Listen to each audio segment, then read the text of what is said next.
of us that did have a fondness for Big Bertha. I was up here in June visiting my brother, and we drove through the park. You look over, and there's Big Bertha in all her glory.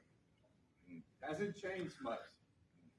But Coach Leahy would just give us our marching orders and send us over. I don't ever remember him going with us. He just said, go over there and run. And when we got done, we'd come back. But what was he teaching us? He was teaching us hard work. He was teaching us commitment to the team. Those are all things that have served us throughout our life.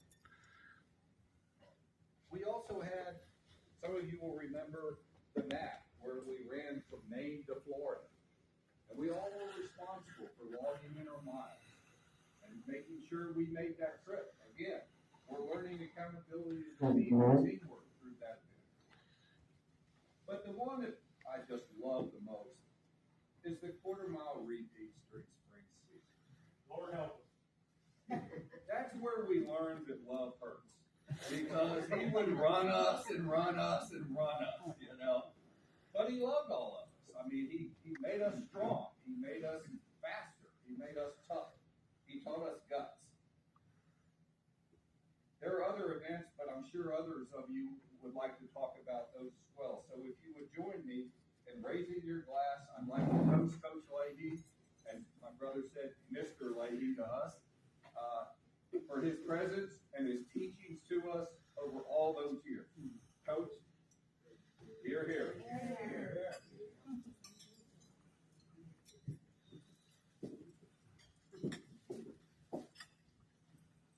That's a world record for a Texas lawyer. I'm proud of you, Mark. You did good. Your wife threatened me. Oh. You can do that.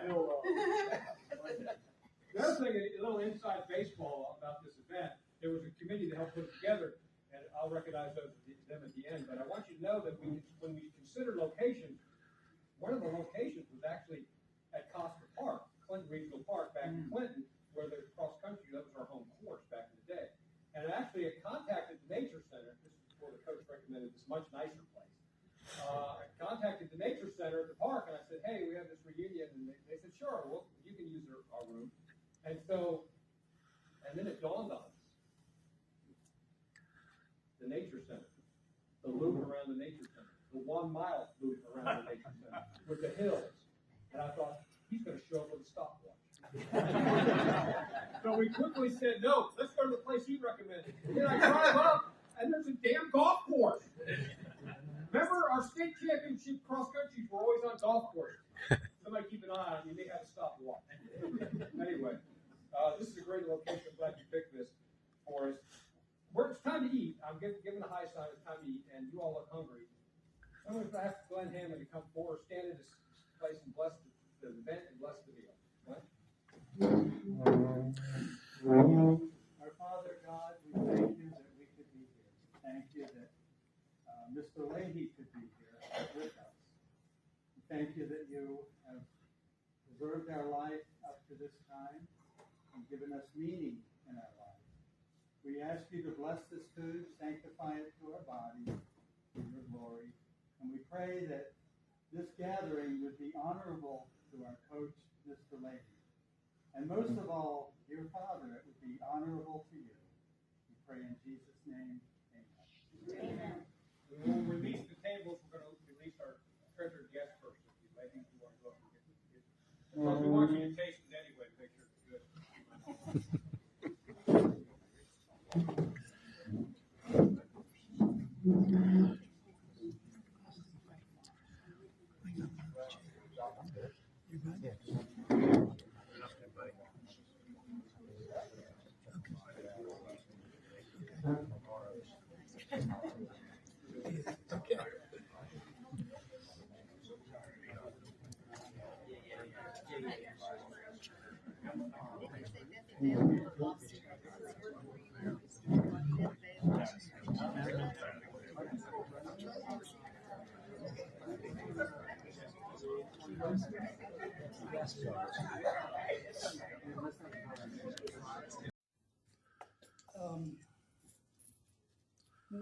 Coach is not perfect.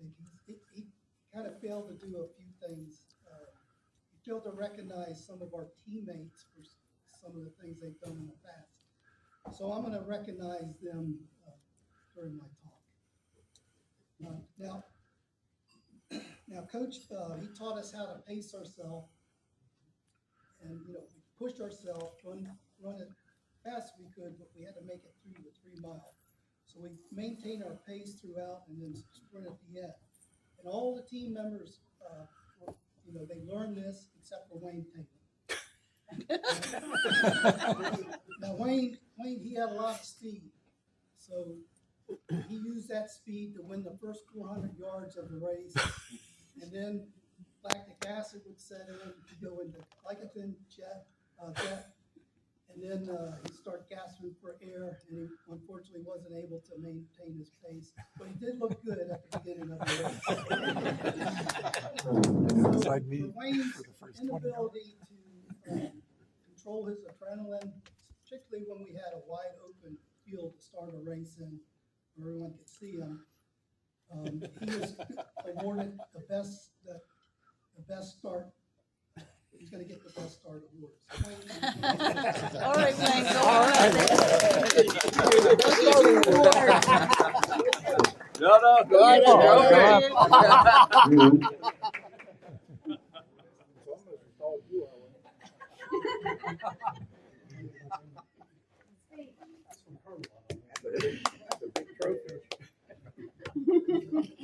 I'm sure other teams had similar wing payments. That's cool.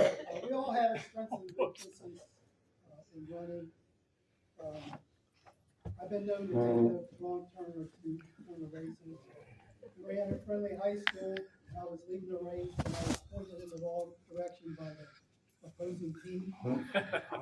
Later, I was running a road race, and I got ahead of the officials that were marking the course. So I made a few wrong turns, and they nicknamed me Wrong Way Corrigan.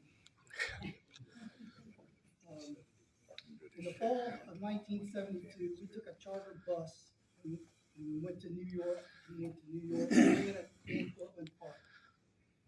And at Van Cortlandt Park, there is race after race. Like every 30 minutes, they start a race, and each race has several hundred people. So we line up on the field, and we take off across open field, and then about a quarter mile later, we'd all funnel into a path that was wide enough just for a few runners. Well, the first year we got kind of caught in the backlog and lost a lot of time. We weren't really prepared for it. So, and the race was also pretty physical. The path was narrow, so people either lost their balance, but most likely got pushed off the trail and into large rocks.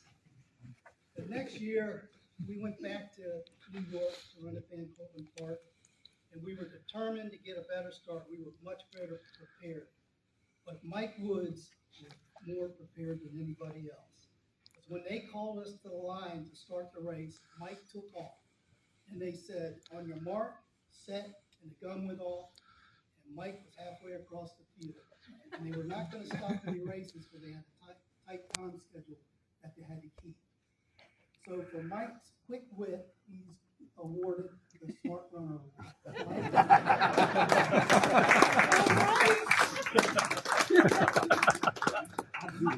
Some of the things he did exactly.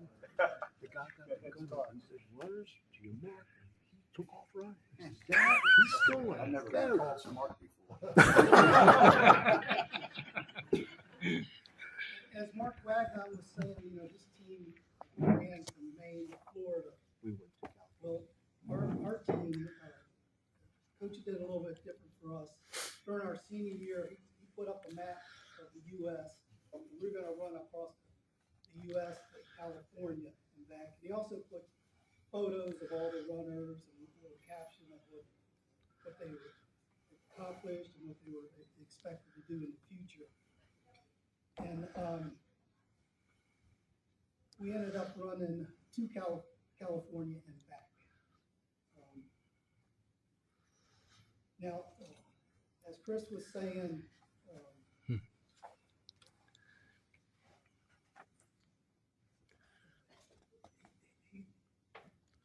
he was talking about the sprinters, some comments, but, you know, I may be a little biased because I'm a cross-country and a long-distance runner, and I feel that those are the best.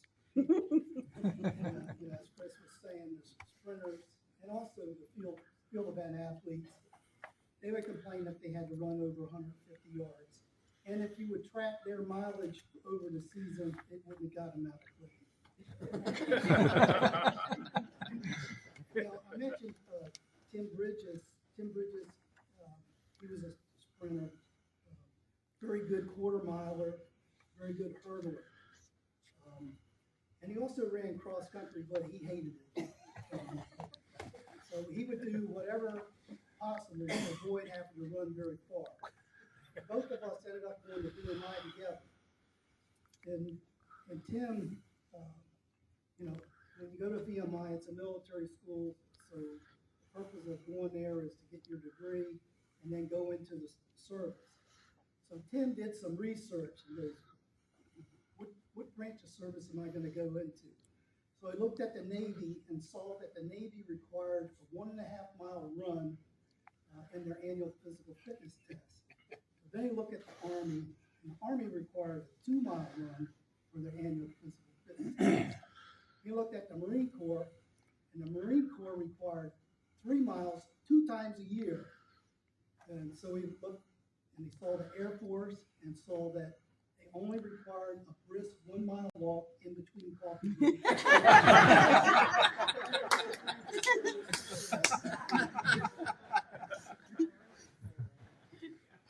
And I have to say that sprinters and field athletes aren't great athletes.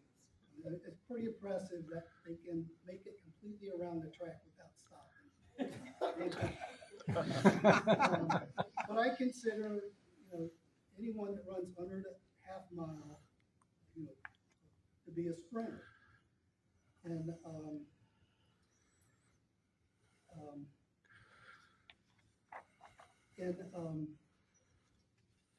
you know, through experience and study, I found that sprinters aren't really runners. And I'm going to read you the definition of running. Running is a fast form of walking with both feet leaving the ground simultaneously as in flying. Those who participate tend to have compulsive, almost excessive drive for improvement. Side effects include sweating, euphoria, and general amazement. So sprinters don't run far enough to even break sweat. And they certainly don't get euphoria or that runner's high. So they're not real runners. However, there are some sprinters that are an exception. Riley Evans, he was an outstanding quarter miler. And I hate to say this, but he was even good at the 100 and 220 yard dashes. But something happened to Riley during our senior year, and he became a very good cross-country runner. And he was fourth man on our team. They took 19th in the state, helped our team get second in the state, and rated fourth in the metropolitan area. So for Riley's ability to overcome his tendency to sprint and become a real runner, he's earned the Sprinter Runner Award.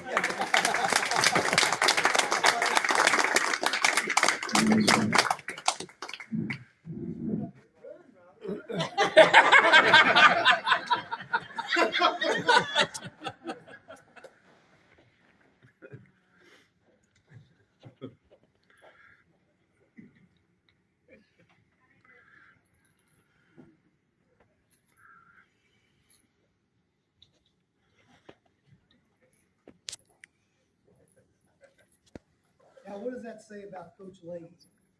Not only did he get sprinters to run, he got them to run cross country, and he got them to run fast. He had a talent for leading undisciplined runners and non-runners to discover their true talents, to help them themselves in the classroom, in whatever events they competed in. Coach Leahy was an exceptional cross-country and track coach. And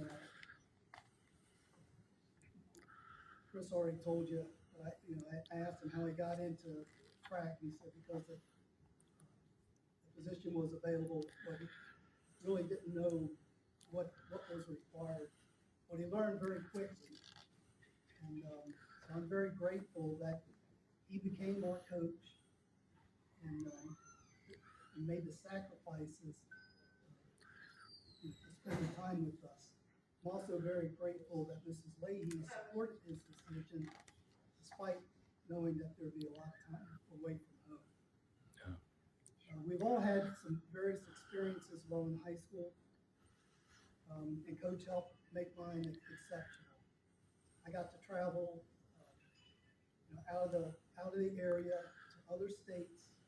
As I told you earlier, we ran races in New York and Brooklyn Park. We went to Salisbury College, ran cross-country meet there. We ran the pin relays, Atlantic Track Classic, and the Meet of Champions at the University of Maryland. During my junior year, after running in the state cross-country championship, I ran in some AAU qualifying meets and ended up qualifying for the nationals that were to be held in Nashville, Tennessee. But I didn't have the means to get to Nashville, Tennessee. So Coach talked the school into getting me a ticket so I could fly down there and run the race. And it was a great experience. I ended up earning a medal. We got 13th in the nation. Later, during that same year, I placed second in the state in the 2-mile. So the team talked to DC Striders to allow me to be on their team to run in the Atlantic Track Classic.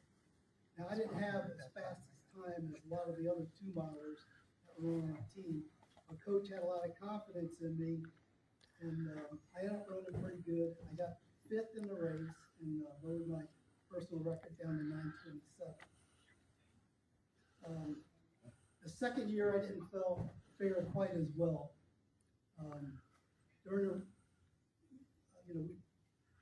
Atlanta is pretty hot and humid, so I went and found a cool place that I could just stay cool while all the other activities were going on 2 miles towards the end of the day. And so I was under the bleachers, kind of just stretching, loosening up. And then I got up and I watched Tim Bridges run, and I came back and found that someone stole my bag. It had my running spikes in it, had my wallet in it, everything in it. So Coach did some scrambling around and found me a substitute set of racing spikes. And then he gave me some money so that when we were on my return trip home, I could get something to eat. Later on, at the end of my high school running career, I got recruited to run track at Virginia Military Institute. But I didn't have the means to drive down there to visit the school. So Coach drove me down there. And I got to meet the coach and see the school, and I was offered an athletic scholarship to the school. So he was Coach has been a big influence on my life, like very positive, because of his efforts. It kind of led to a lifelong career in running. I ended up getting a degree in civil engineering, and I ended up getting a commission in the United States Marine Corps. And I'm just one of many that Coach has made a very positive impact on their life. So Coach, thank you for your patience, sacrifice, generosity, and guidance in my years at Surratt.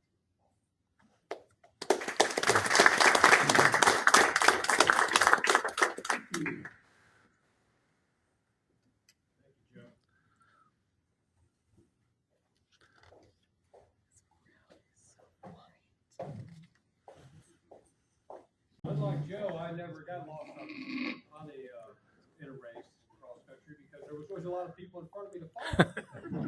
So I didn't have that problem, Joe. But you were very good at what you did, and you did get lost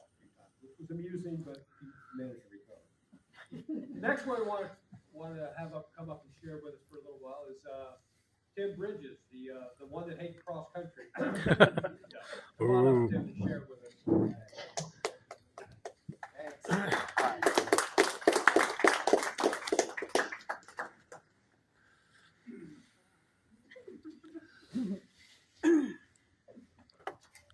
You know, I think for many of us, we would jump at jump.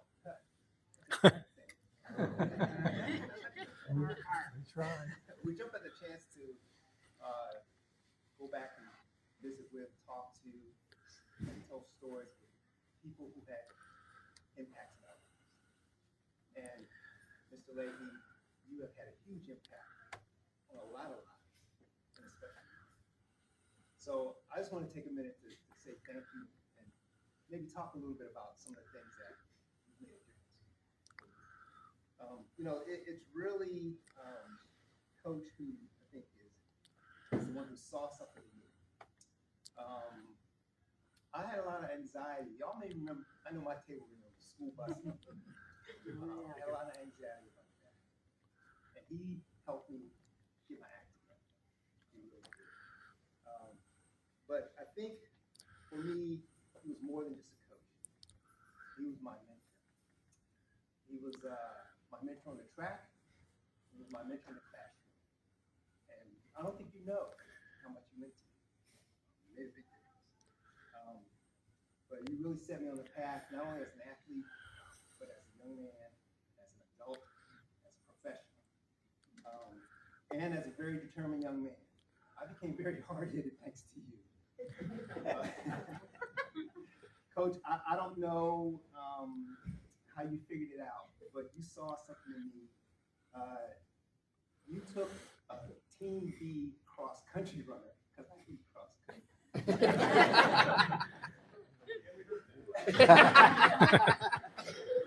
And you turned me into a collegiate athlete. I heard quarter mile. I was even a lousy high jumper. But you said, I think you saw that I was motivated. I don't know how you figured I had some leg speed. You put me on a hurdle, which can have killed me for a couple of times.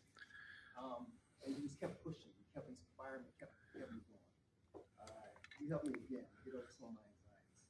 And you helped me, you recognized, you drew out, and you motivated me to be a performer. And you instilled confidence in me that I knew I could do anything. And just like Joe, I also got a scholarship to go to VMI. And I wasn't sure about VMI. Guess who drove me down there? And because he endorsed VMI, I was good. He said that's what I needed to do. So that's what I did. And I believe in results. And I want to talk a little bit about the results of your effort. Joe's one of them. I'm another one. I know you're as well. Because what you did, it worked for me. It worked for me on the track. And it worked for me in my career and in my life. I still hold a couple school records at VMI. I was inducted into the Sports Hall of Fame in 1999. I qualified for the Nationals twice, and I went on to continue to run even after college. But I joined the Air Force track team after that, and since 2000, I've been running marathons. Hypocrite. When I turned 60, I said that was it. I'm done running full marathons, and I just do halves. I do the Air Force half marathon.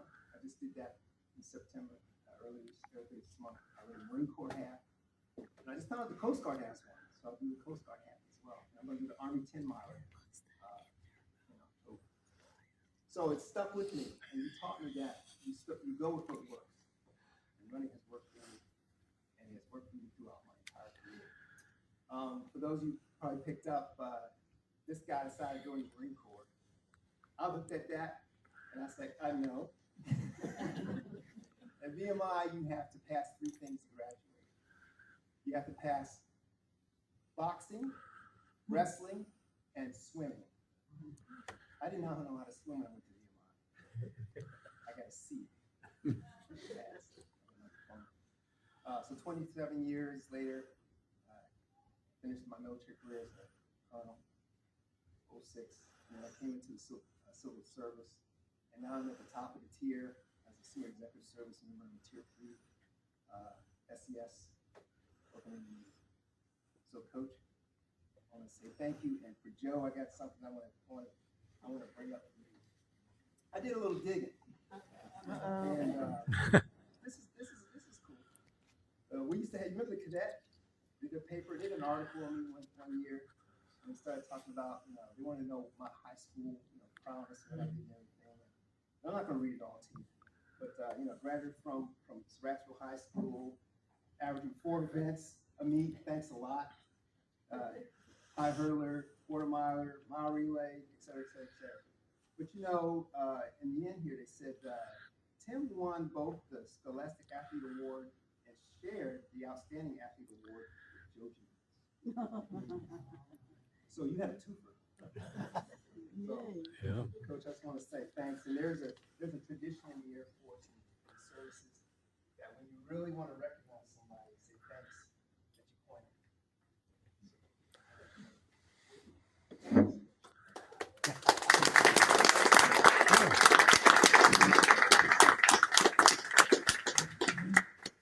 Thank you, Tim. We are not worthy.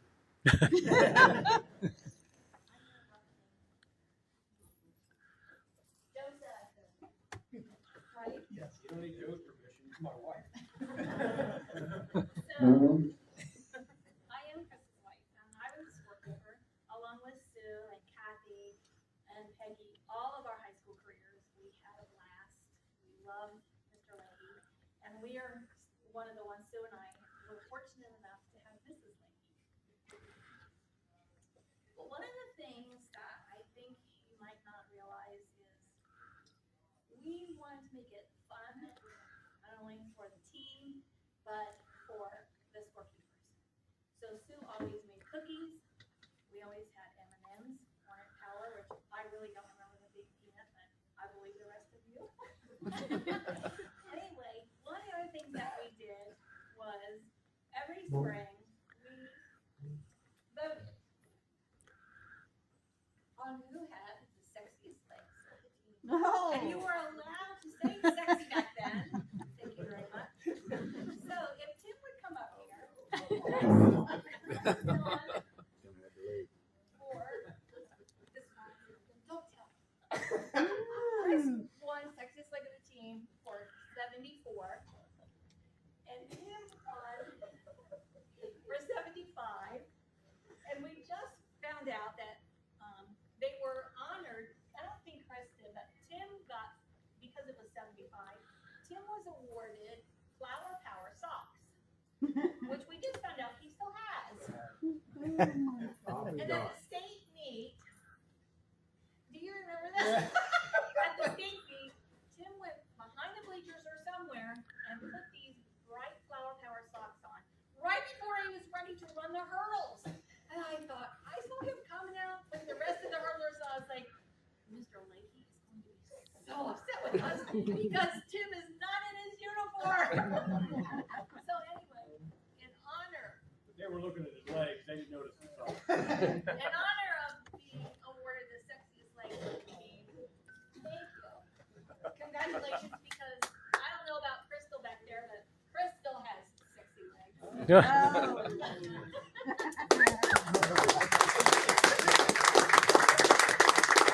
Were too sexy for these socks. Oh, no. Thanks, Karen. Right. Our next guest speaker would like to speak is class of 1970, Glenn Hammond. Come on up, Glenn.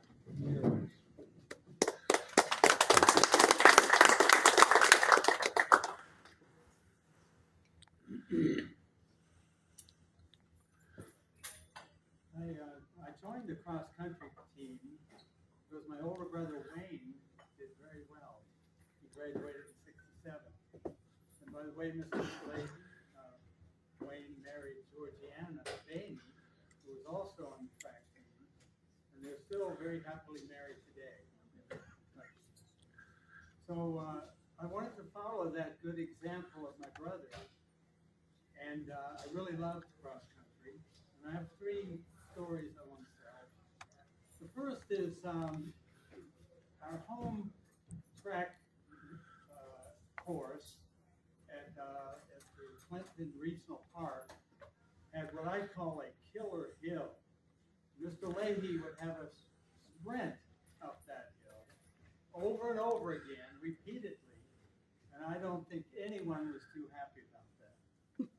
But, yeah, I see Mr. Leahy laugh. I was so glad when it was the last sprint. But I saw the wisdom in our coach when we had our first meet. There was this guy, he would not let me pass him. But when we came to that dreaded hill, I swiftly went around him and left him in the dust. That training paid off. The second thing I want to talk about is the county meet. I ran a good race. I won that race. It's my junior year. Everything was right. I ran a good race. I started off in the middle and I worked my way up. And at the right time, I was trying to pass the lead runner, but he would not let me. And it was a very strange thing happened. He went off track. He went the wrong way. And I was very happy about it. So now I was in the lead, but he quickly got back and in the lead again. And then, to my utter surprise, he did it again. And he went off track again. And this was to my advantage, and I believe that this extra energy that he exerted, these 2 blunders, caused me to win the race. And I'm not a sprinter, but that last maybe 50 yards, I sprinted everything I had and I won the race.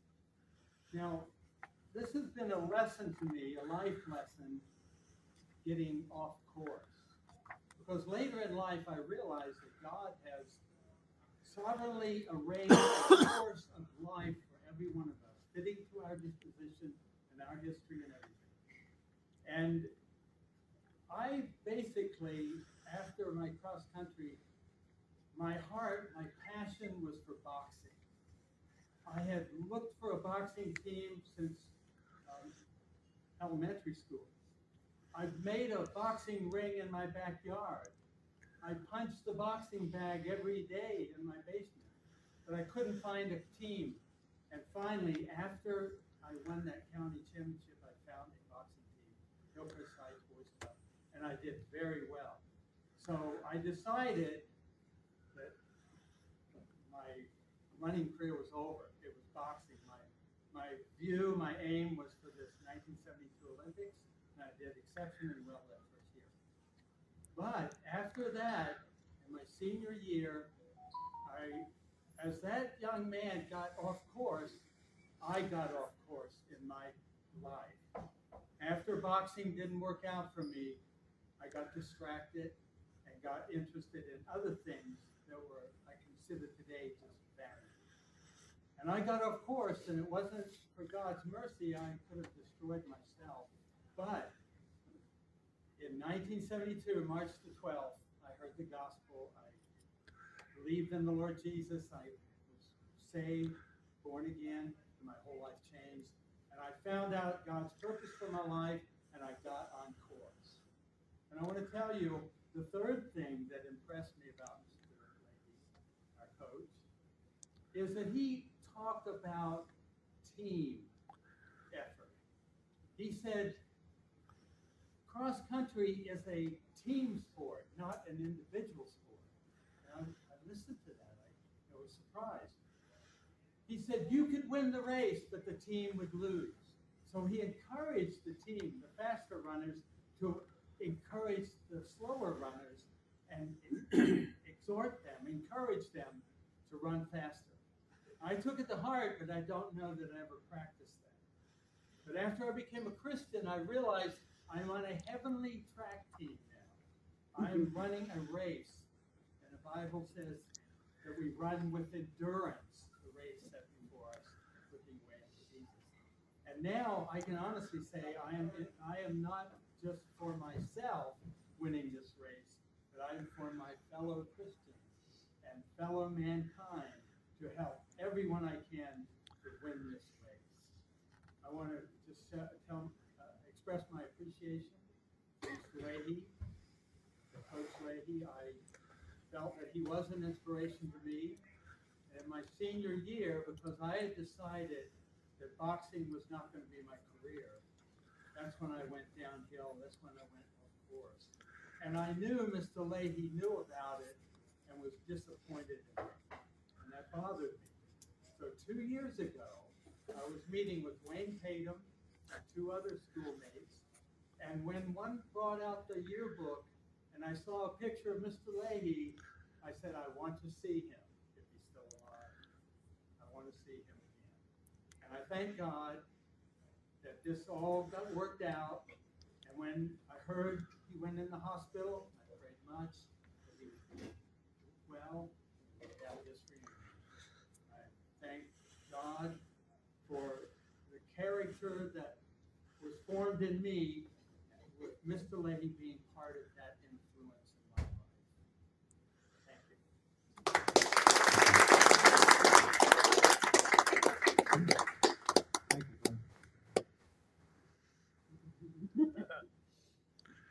Harper and Sylvie, you didn't know that your grandfather was so famous, did you? Yeah. Well, you just treasure these things. He's a very special man, and he had a big influence on a lot of people, and still does. I'm sure he has a big influence on you guys too. He's pretty special. Okay, the next person wants to share with us. He's going to share for 2 people, and this is Ron DeMett. He probably has a few things he's going to talk about himself, but he also has a letter that his brother, who couldn't be here today, wants to share. And so, Ron, come on up. Class is 1975.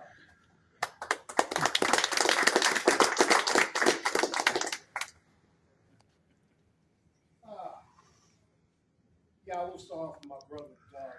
His wife had a knee replacement surgery about 3 weeks ago, so she can't travel. He's not going to be able to be here. So he sent a letter to Chris and Karen, which nobody let me see until today. So I'm going to read it, and actually it's going to fall right in line with what you've been hearing so far about Coach Leahy. Coach Leahy always goes the extra step for people, and my brother was one that he did. Okay, first of all, brother says sorry he couldn't attend today. His wife just had knee replacement surgery and doesn't have medical clearance to travel. Says anytime an individual gives up time to spend with their own family and young people to achieve better life goals, this alone describes the type of person you're dealing with. Coach Leahy did this year after year and very much deserves the appreciation he's receiving today. That being said, the number one memory that I have, my brother Doug, Coach Leahy dealt directly with his needs when he was younger and had taken him to an orthopedic specialist to check out a knee problem that he'd had since junior high school. He had osteoarthritis disease as a child. His knees always bothered him.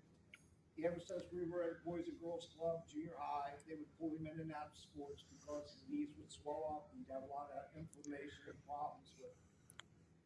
When we got into the 10th grade, we were friends with Chris Wagnon and Joe Jenkins, and we ran. So Doug started running with us. Lost some weight, got in shape, and he started running with the runners, cross-country guys, distance guys. His knees gave him a lot of problems. He ran a 2-mile on the track team, and his knees bothered him often. Mr. Leahy spoke to my mom about an orthopedic specialist that he was aware of that might be able to look into the problem, and actually took my brother to see him. And I got to read this because Doug claims that the doctor simply watched him walk up and down the hallway, made him take a couple of high steps, and told him the problem was he had an arch support problem and flat feet. So whenever he was running or walking, he was rolling off the inside of his arches, putting pressure on his knees and giving him problems. So the miraculous cure to this was my mom would cut a Kotex pad in half and shove it in his shoe. So he ran for 2 years with Kotex pads and his shoes. Knees never bothered him, and he was very successful both in track and cross country. And he's proud to announce that to this day, he still wears arch supports and he gave up the Kotex.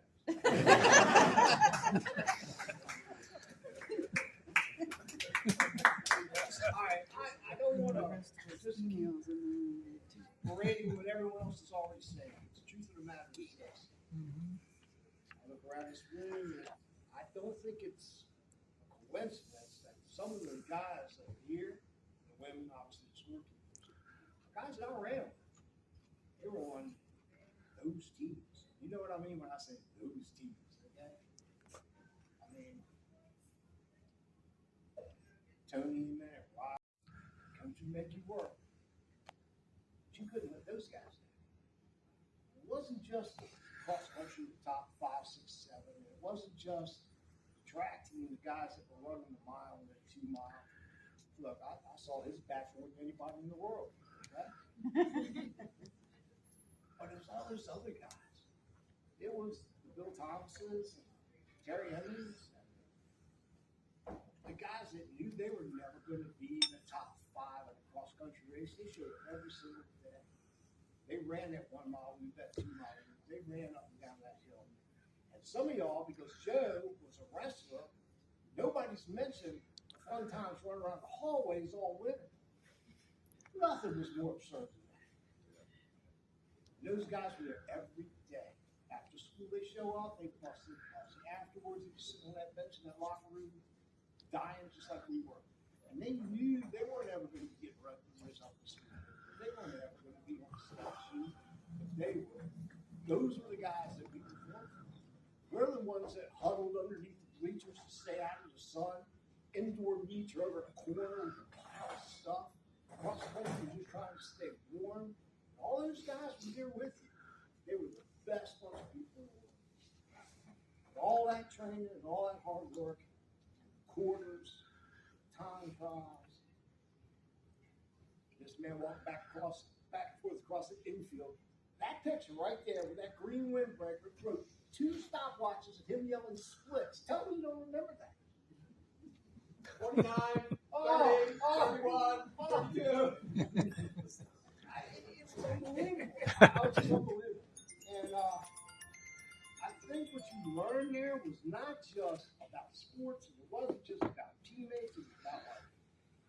It was about how to prepare yourself, how to work hard, and how to achieve a goal. And that works for you in your education, that works for you in your job, in your career, it works for you in your family.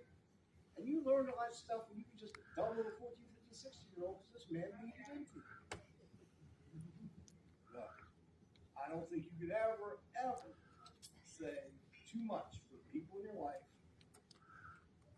that pointed you in the right direction, that taught you the lessons that you needed when you needed them. I know I was never easy. I know I was kind of a slacker at times, but man stayed on me and believed in me too. He knew that somewhere down the line it was going to work out. And because of him, like Ryan and Tim, I also was on that team with Joe that went to Atlanta class with DC Strikers. I got to do that. I got to run the Pembroke. I got to run the Van Park.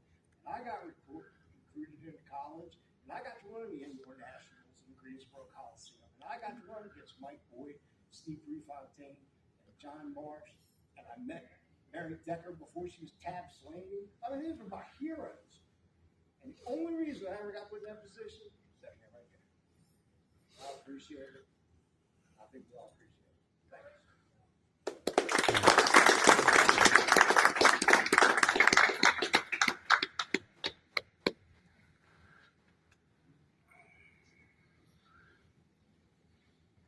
All right, the next person on our list to speak, and I'm going to limit him to 3 hours.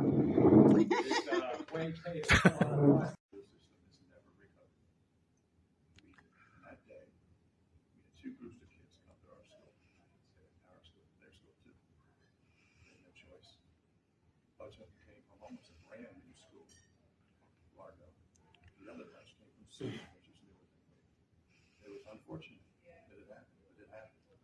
And remember, I taught them class in black studies. Right? have it written, I thought it was a history type thing. I didn't know what I was gonna do, because I looked at the roster, and there was almost 50 kids. Our own group, plus the other two. What am I going to do? How's this gonna work? Because we have to be in place, and there was no one else.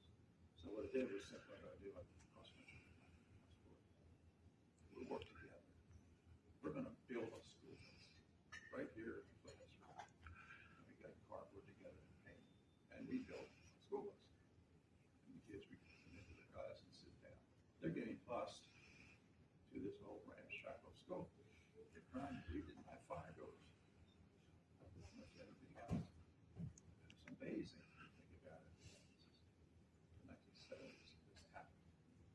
So we would come in, and the kids would be, take a different scenario every day. One day would be the kids who were already there would be buoyed and kissing and stuff like that. And the kids who were coming in were sitting behind a piece of cardboard on a chair. And this is their bus, bringing them in. And then we go into the part of, well, what was it like to come in and not be welcome? The same thing when a cross country meeting. People knew you were good. They knew there was a reason. And the reason was, you cared about each other. You really did. And that was one of my goals, to make sure you cared. And you did. And I know that was a glaring example. It was a state championship at the University of Maryland. Poor Joe was sick as a dog. His mom was there. She and I decided, and Joe, said, look, we're going to start the race. And about a quarter mile out, you're going to walk off the course because you're too sick to do this. And he did that.